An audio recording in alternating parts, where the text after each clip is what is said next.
राजाधिराज श्री सद्गुरुनाथ महाराज की जय।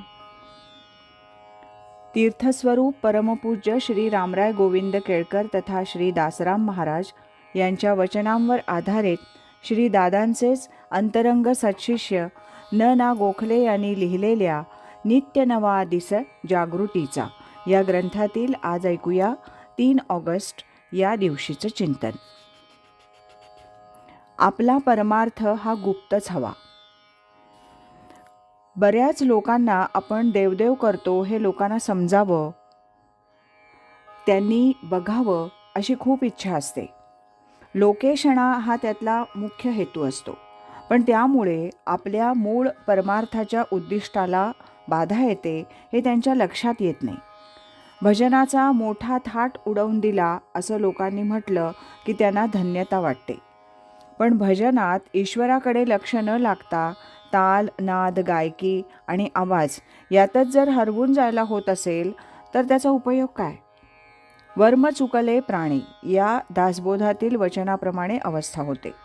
खरं पाहिलं तर परमार्थ हा परम अर्थ असल्यामुळे अगदी झाकूनच व्हायला हवा। स्वार्थाची पराकाष्ठा म्हणजे परमार्थ असं परमपूज्य दादांचं एक वचन आहे। फक्त आत्मभान किंवा आत्म्याचं स्मरण राहणं, त्याचा साक्षात्कार दर्शन होणं हे परमार्थाचं उद्दिष्ट आहे। हे लक्षात घेतल्यावर वरच्या वचनाचा थोडाफार उलगडा होईल, तो सुद्धा थोडासाच, कारण परमपूज्य दादांची वचनं अत्यंत गूढ असतात। का ठेवायचा परमार्थ गुप्त? कारण इतर लोकांच्या संपर्कात आल्यानंतर त्यांच्या विकाराचे अप्रकट का असेना परिणाम त्याच्यावर होतात। एक मनुष्य दुसऱ्या मनुष्याच्या विचारांना चालना किंवा अवरोध करू शकतो मनाच्या संकल्पाद्वारे।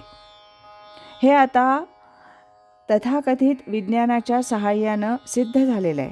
सर्वच काही सत्वगुणयुक्त किंवा परमार्थी असतात असं नाही, त्यांची हेटाळणी करणारे, थट्टा करणारेही असतातच। त्यांच्यामुळे बुद्धिभेद होण्याचाही संभव असतो, तो टाळणं योग्य नव्हे का? काही जण सगळ्या ठिकाणी म्हणजे अगदी बसमध्ये बसलेले असताना सुद्धा हातात माळ घेऊन बसतात। लक्ष जपात किती असतं माहीत नाही, पण हा देखावा कशाला?